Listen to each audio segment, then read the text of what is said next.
Folks, we have breaking news. As of only a couple hours ago, a judge in New York has found that Donald Trump indeed committed fraud in a civil case by inflating the value of his assets.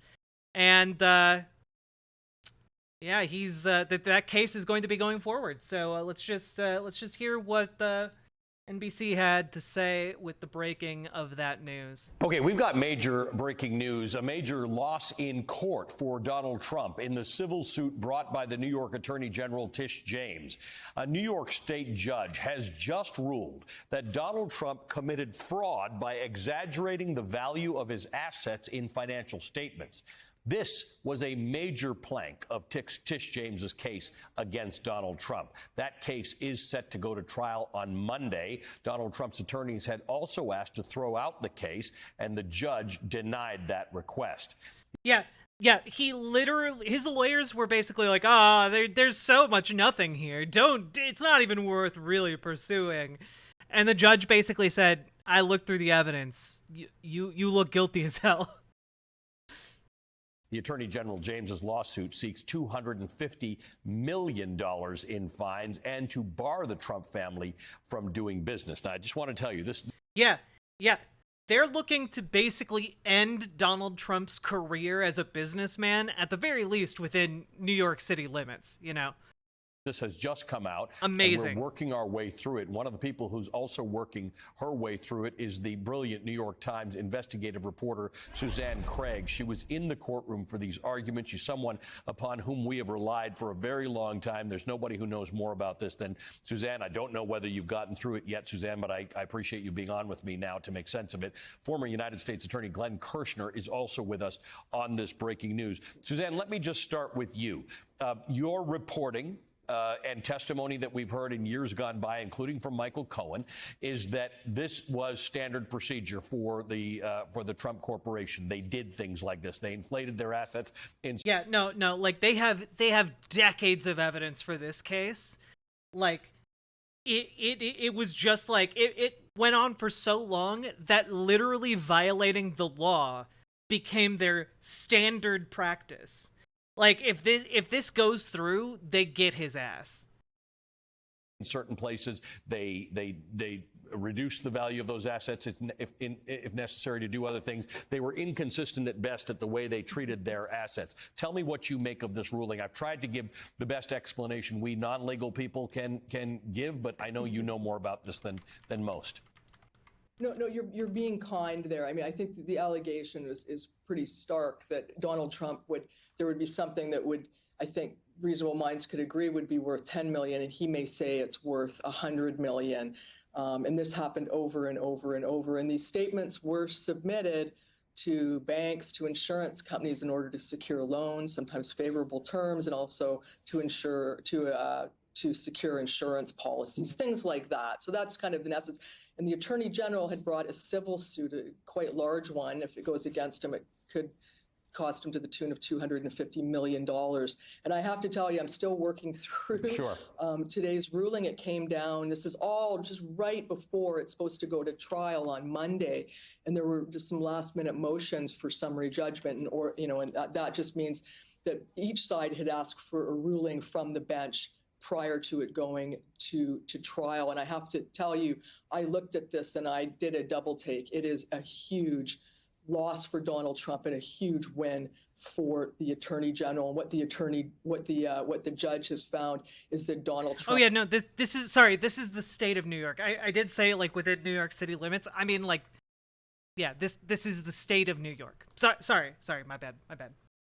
On this main count that I'm talking about the inflation of assets, that in fact he's been found liable for that. They've determined that he did in fact overvalue his assets again and again and again. And they've not only done that, the judge has called for the cancellation of all of the defendant's business certificates in New York. And then on a third one, they're fining a number of the lawyers $7,500 each. This will still potentially move to trial on Monday. There's also another legal battle in this going on, which is that Donald Trump has sued both the judge and the attorney general. I think he was anticipating this and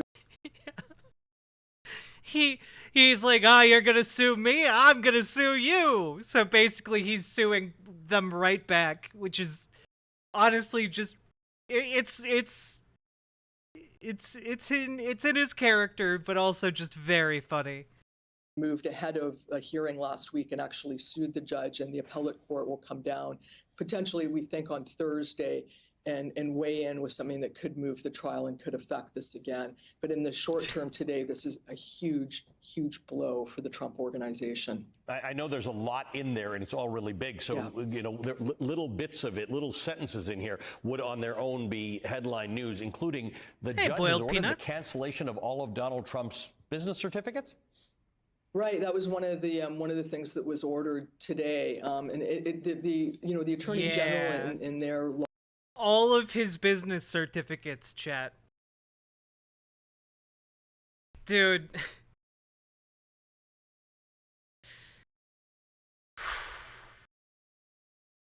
He's cooked, man. Lawsuit that was brought. This has now been 4 years in the making. It's been going through the civil courts. The essence of what they're trying to do, just in plain terms, is literally trying to... Yeah. Like, I mean, part of this is just wild, dude.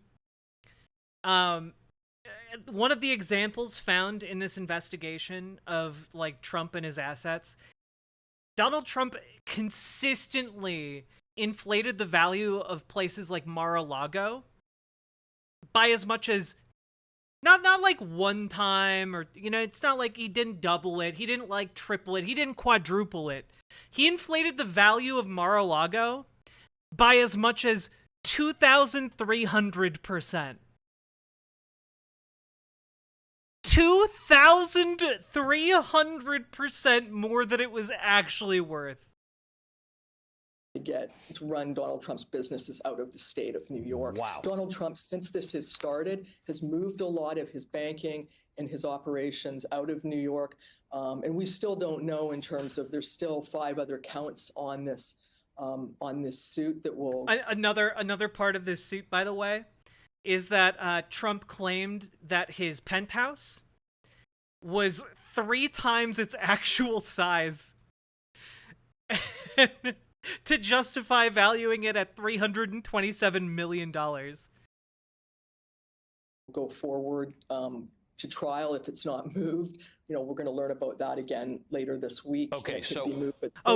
four times. And I was seeing stuff that said 3 times, but it might even be as much as 4 times. So the fine hasn't been determined yet. I mean, that's sort of the number that they're looking for, but these are some of the things that will be, you know, I think heard at trial, and it will be a bench trial in front of a civil judge. God, that's going to be glorious. That's going to be so glorious, chat.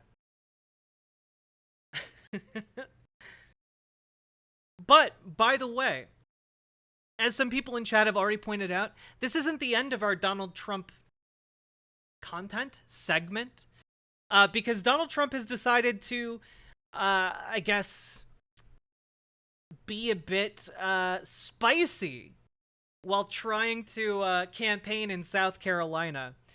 Basically, he went to a gun store in South Carolina, and he looked at the guns. And there's a photo of him looking at the guns and, like, posing at the gun store. You know, we'll throw this up on screen real quick. Here he is at the South Carolina gun store. Wowee. And let's see here. Where is it in this story?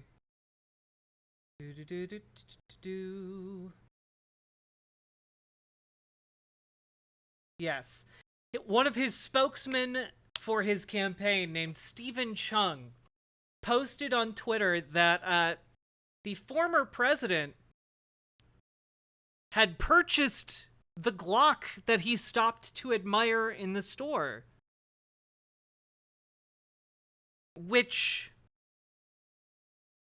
would be illegal considering he's under federal indictment. The gun had his name on it? Wait. Lions After Slumber. Can you find me that story? Because I was looking at... I looked into this earlier, and I was going based off of the AP's reporting. But do you have a link for that? It had his picture. His face was on the gun. No shot. No shot. I need a link. I need a link to a picture of this gun. Please. Oh, please. Dunzo. This is the New York Post.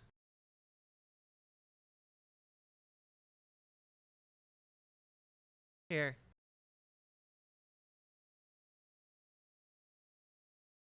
And they sell well. Yes, sir. They like me. They like I gotta buy one. 45. Sir, have you won this one? No, I want to buy one. I want to buy one. Can I get one more picture with the president? Go ahead. I mean, it's right here. I just want. Go ahead. Okay, 1, 2, 3. Hey, let me have a minute. Y'all look so good. Watch this. Hunted. You got it. And hey, jump in one more time.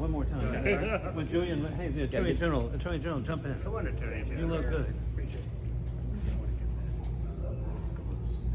Hey, you have that. We sell tons of them. Is it blocked? Glock is very good, fantastic. A huge partnership with Glock. We're one of the biggest. I don't know that they ever can. It's just That's a unique- big unique seller. design. Oh, hey, this Big is seller. fantastic.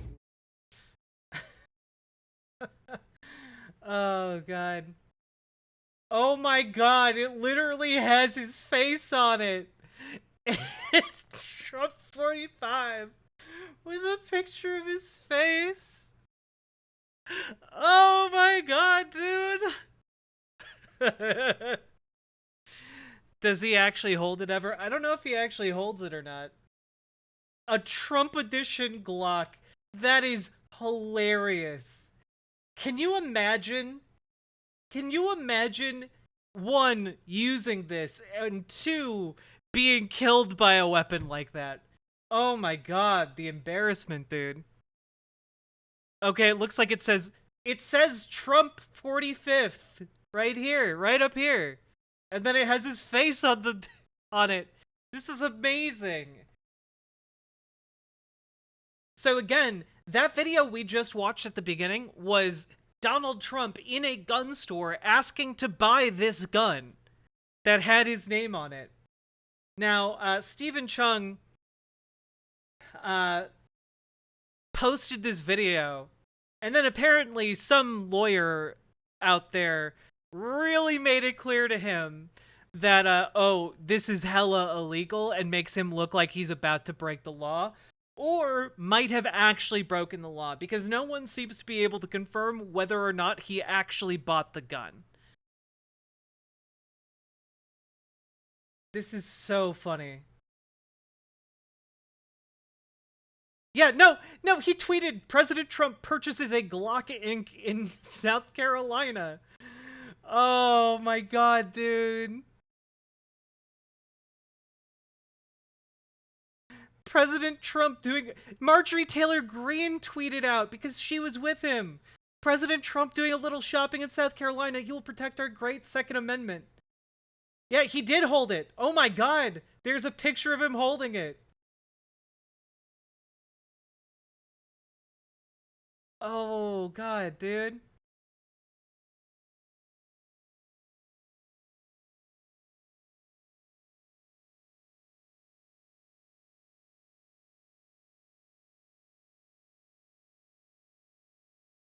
Trump's campaign spokesman did not immediately respond to requests for comment. I bet they didn't. Yeah, no, guys, like, if it is somehow confirmed that he actually was able to buy a Glock, he's done. Like, completely, utterly done. Like, he has broken the law, clearly, and just, there's no question about it. Incredible. The stable genius energy is strong with this one. Also, that gun store is fucked. Oh yeah, no, everyone involved in this is hella done. They are Dunzo Washington.